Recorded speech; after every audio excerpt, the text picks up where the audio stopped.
Hi guys, I'm back with another recipe. Today I am making my version of beef caldereta. So the ingredients are as follows. We have some stewing beef. I used my slow cooker for this for 4 to 5 hours para maging pork tender siya. So ito yung beef stock from that process ng pagso-slow cook ng beef.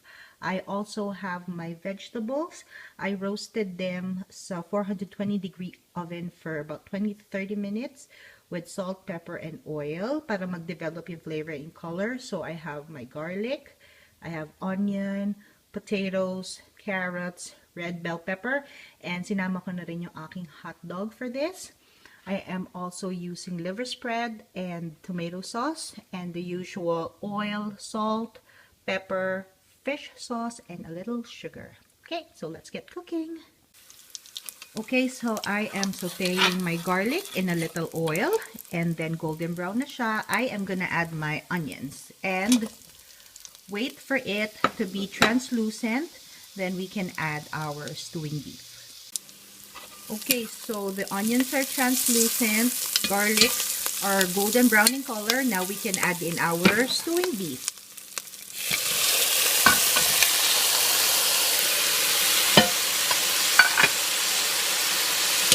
Sayang. Okay, and then mix well. Okay, since malambot na yung ating stewing beef and fully cooked na, we can add in our roasted vegetables and hot dog. Ayaw sumama ng isa. Okay, sayang. Okay, and then we'll mix well again. We'll add some seasoning, salt, pepper, and patis, and then we'll proceed with the other ingredients. Okay, so after mixing all the ingredients together, I added some salt, and now I'm gonna add some pepper and a little fish sauce.